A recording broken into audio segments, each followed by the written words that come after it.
Hi everyone, my name is Charlie and today is the beginning of another reading vlog. Yesterday I finished reading An Academic Question by Barbara Pym. I don't know if it's more humorous than the other Barbara Pyms that I've read, but it certainly felt that way. This is the first time I'd seen a first-person narrator from Barbara Pym, and I don't know if that's something that enhanced the comedy, but there was one line that just had me smiling due to its delivery, and I probably should have brought the book with me just so that I could read that line to you.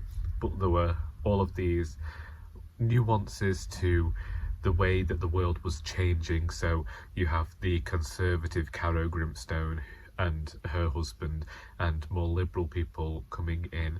You've got this idea of political correctness, which does lead to a few moments of racism within the book. Otherwise, the book is about this woman who's married to an academic who gets her to steal a manuscript so as he can write this paper. Either way, I heartily enjoyed it, and that was the last Barbara Pym I had on my shelf, so I won't be reading Barbara Pym for a while now, but it was a good one to end on until I can find some more. Next, I don't know what I will be reading because I finished that late last night.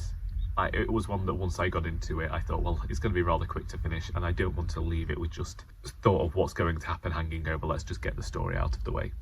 I like these Barbara Pyms and these shorter books, these classic books by the women writers, because they're usually funny, light to get through, and examine society and the way that women are treated within the family in an insightful fashion, and I like that. They also go by rather quickly, so it's a different way to spend a Sunday than usual of watching a film, but it feels like I'm watching a classic film, but I'm reading a classic book. It makes sense in my head anyway. I am in a quandary with the next Alice Valentine book. I wrote a comment back to Brian of Bookish yesterday that I have reached this point where I don't know whether it's frustration or whether it's just worry, but I have been thinking about completely rewriting the start of the book, and part of me thinks to do it, it might have more impact, but if I did that, then it would completely change the end of the book and I'd have to rewrite the end as well, and that would lead to basically an entire rewrite of the book.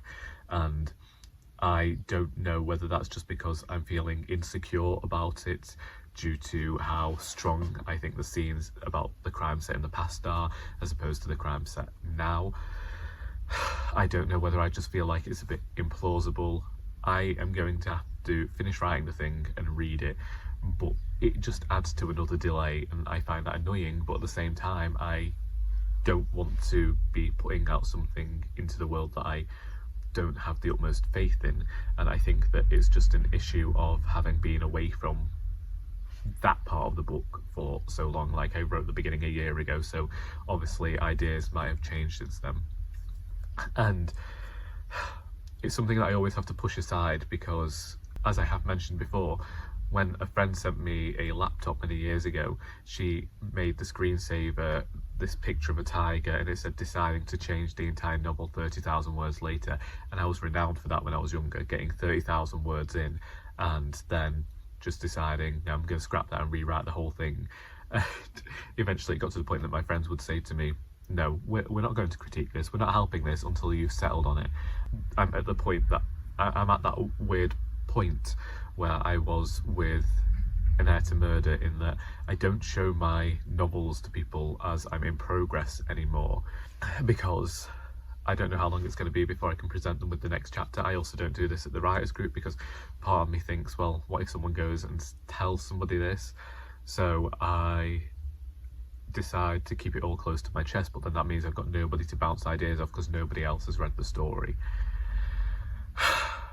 So I'm hoping that it's just me and it's just a case of me being a bit too worrisome, and if I go back and read it, it might make more sense. If I add the scenes in that I'm thinking about, it might make more sense. But at the moment, there is a part of me that just wants to scrap about 40,000 words and rewrite them. But that's an issue that we will get to. If it puts a delay on the book, but the book ends up stronger, is that a good thing? I don't know. And today I'm in work. I'm waiting on a phone call from the garage to see whether they will be able to sort my car out this week. I'm also waiting for a phone call to see whether the gas man can come and sort out the boiler so that I can have heating at home. There's a lot of phone calls to be waited on. But I suppose we'll both of us find out together. I tell you, today I'm actually struggling with technology for some reason. I don't know why, but all the apps on my phone keep freezing or not working, and I just don't know what the reasoning is. After work yesterday, I came home and I watched the Books Unbound podcast with Ariel Bissett and Raylene LeMay. As we know, I am a big fan of that podcast and tend to spend my Monday evenings watching an episode. Then today, this morning, I rang the garage to discuss the issue I've got with my car, and they aren't able to see it for a fortnight. So I'm going to keep driving it around. Not far, I only do short distances anyway. Up to the towpath is about 2 minutes away, so I'm never too far from home. If I desperately need to, I can get a lift to work this weekend. And then I'm, touch wood, still off next week, so I won't have to drive it too much next week. So it will be okay. I have coolant downstairs. I can keep topping it up if it does leak too much. We're just going to have to cope for now.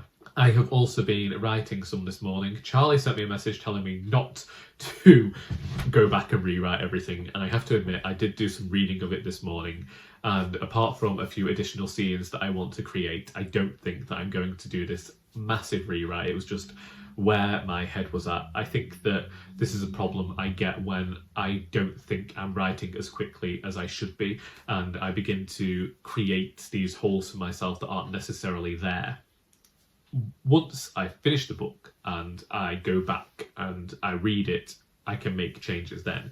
But for now, I'm just going to get the darn thing written, which is something I keep having to say to myself. And anybody who watched The Making of an Heir to Murder a few years ago will know it's something that I keep having to say to myself whenever I'm writing, because I just reach this point where I'm like, no, there's something wrong. There's something going incredibly poorly here. We need to start again.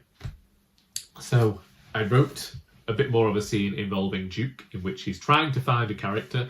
I've yet to figure out how he's finding this blasted character, but I have realised he probably could just ring up another person and say, "Oi, have you seen this person recently?" and get the answer that way. But this is somebody who's been working on this book for a year now, so the easiest option doesn't tend to come to me. And I have been reading Our Doris by Bernardine Evaristo. This is a book told in prose, poetic fragments. It goes back and forth in time, really. Certain characters transmogrify into other characters from history.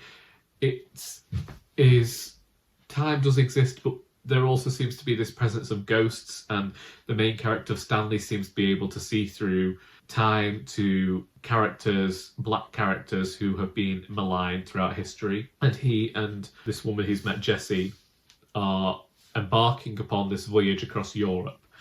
And, you know, it's very easy for them to do because we were still part of the EU when this book came out. I didn't enjoy myself at first, and I messaged Charlie saying I think I just need to get into it. And at 100 pages, I can say that I am enjoying myself.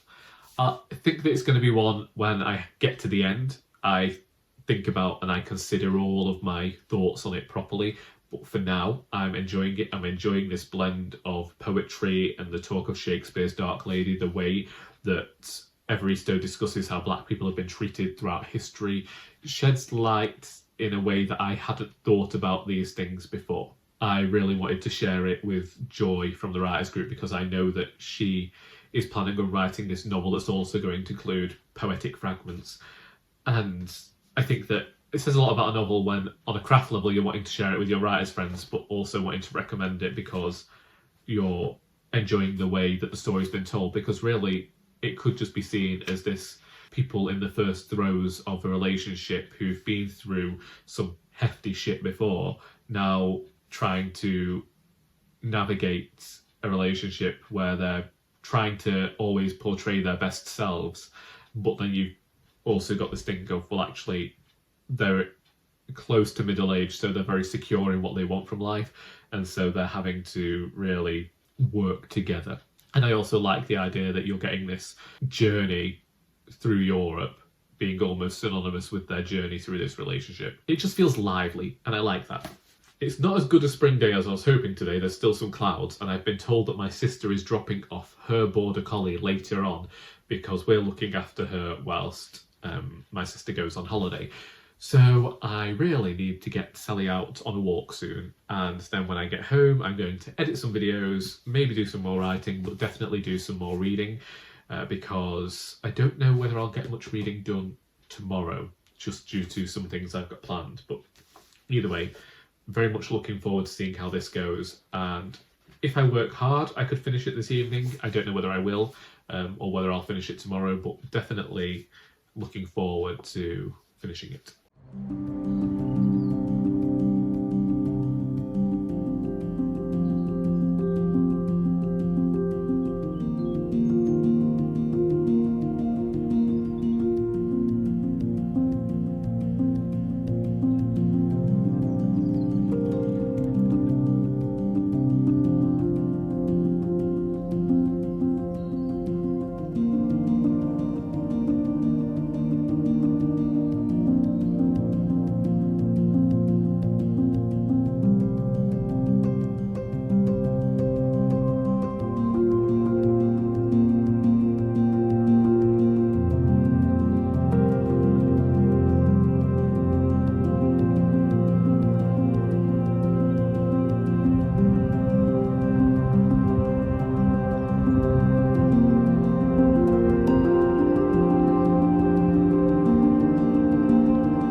I say to excuse the mess behind me, but I think we know by now that when it comes to this house, if it were ever tidy, then that would be some sort of miracle.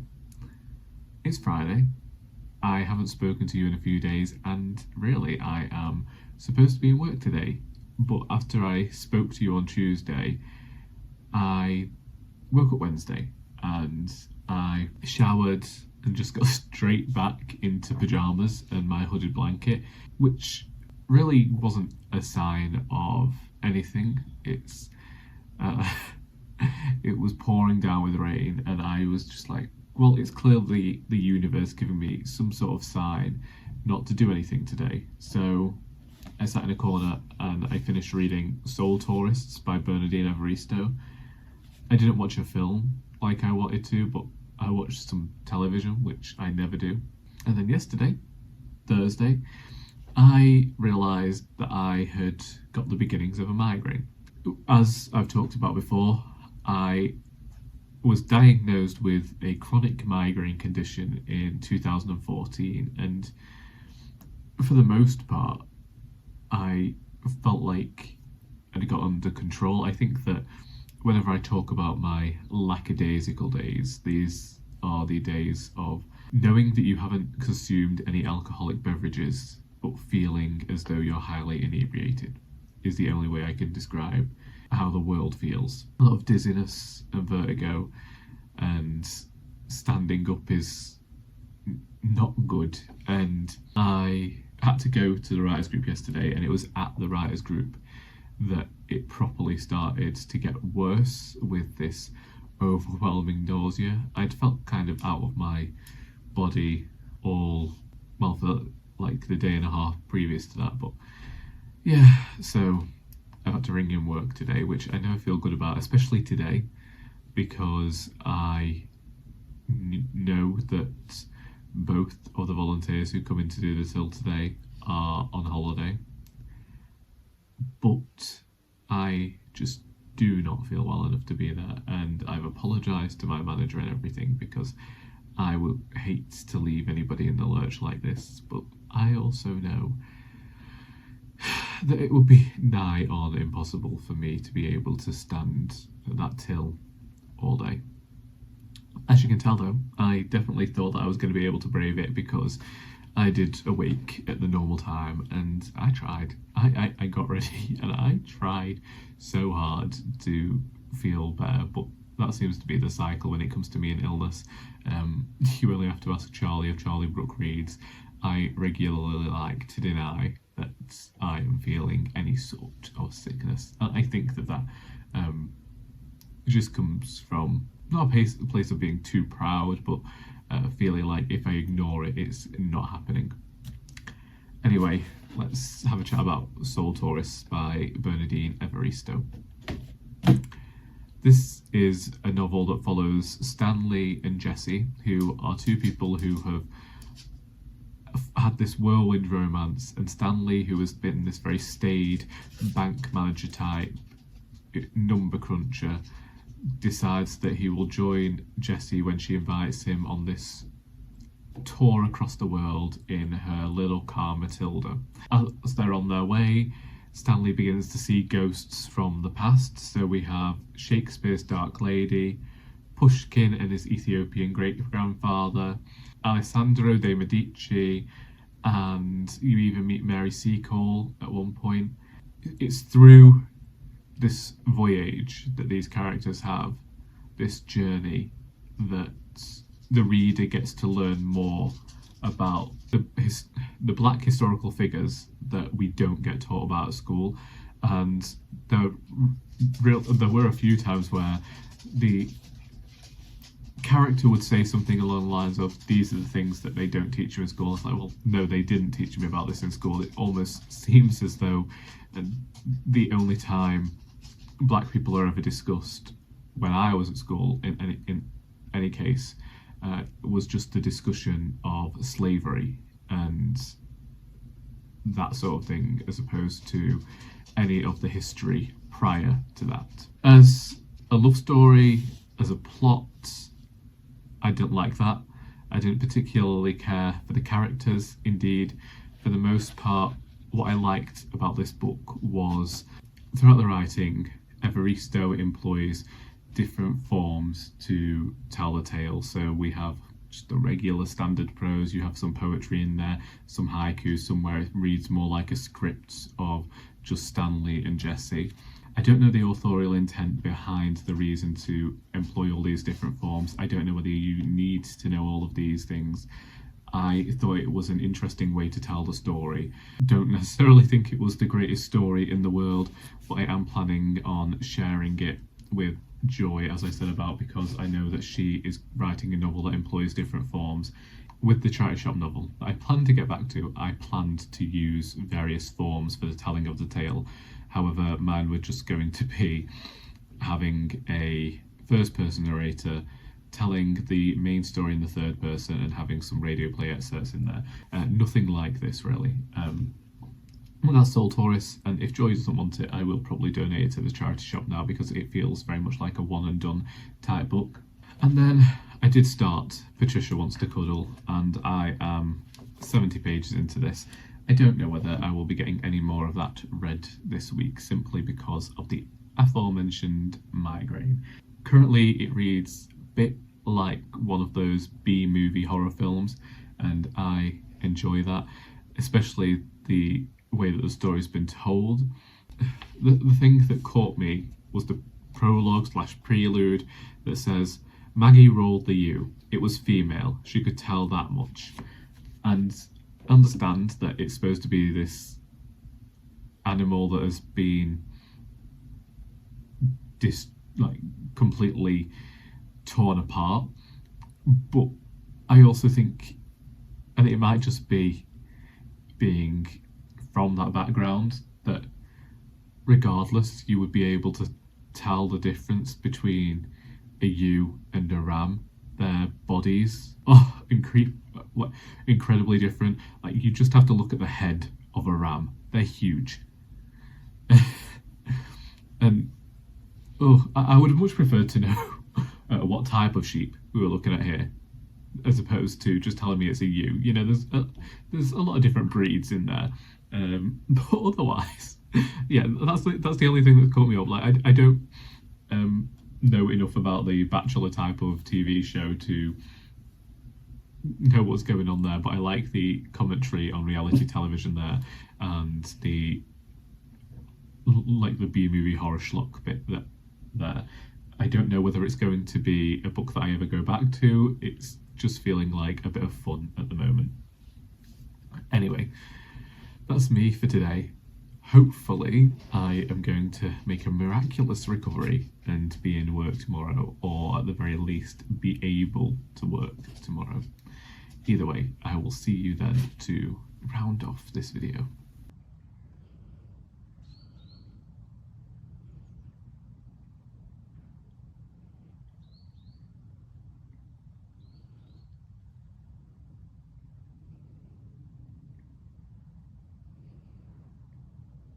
It's Saturday and I'm here to round things off.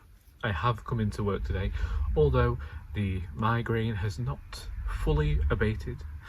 I decided that I best come into work and be decidedly tetchy with folk, as opposed to being at home maudling and being decidedly tetchy with folk. I woke this morning to a comment that I made on a comment on somebody else's video 2 years ago. It was a little bit ignorant. And usually I don't respond to ignorance, but in this current mood that I'm in with the migraine and the being decidedly just angry, which I think comes from the fact that my head currently feels like somebody is wrapping some sort of metal band around it and tightening it, I commented and they responded, and I commented again, and before we entered into a war of words, they didn't respond to me, which was a good thing because I could have kept that going all day, the mood that I am in. I cannot explain it. Some people, when they get ill, become maudlin. I don't like that, so I go direct to anger. Apart from the chest infection that I had about 5 years ago, in which I lost my voice, and because of that, I was just downtrodden.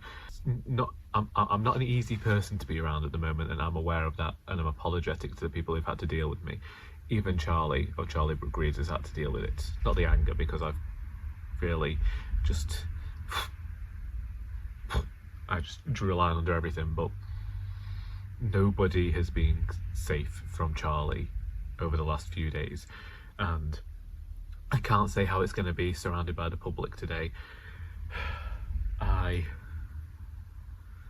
am nauseous, dizzy, and have a headache that's turning me into a vile human being. Either way, I only have 50 pages left of Patricia Wants to Cuddle by that author. Honestly, one and done type book.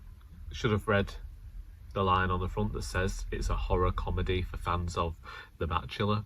That's exactly what this book is. It took 150 pages to get to the action, and there's only 230. And I just think, why did we have all of this set up?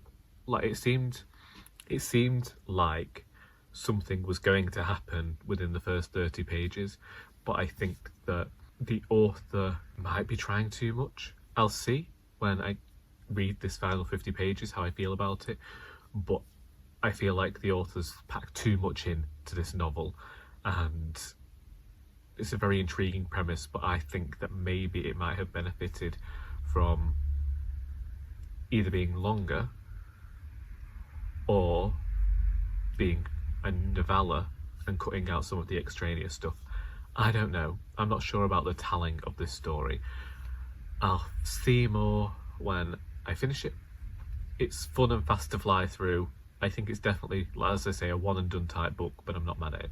Otherwise, yesterday we had the trailer for Doctor Who. I am still not happy about this whole midnight release time in the UK just to service the US, but what can you do when Disney controls the world? When I get home today, I'll probably watch Drag Race. But for now, that's me. I'm going to disappear because my fury at the world, well, it's not the world. My fury knows no bounds at the moment. Either way, if you've read any of the books that I've mentioned in this video, then please feel free to discuss them in the comments. I hope that you got something out of this video, even if it was just getting to watch me be decidedly aggressive. And until next time, that is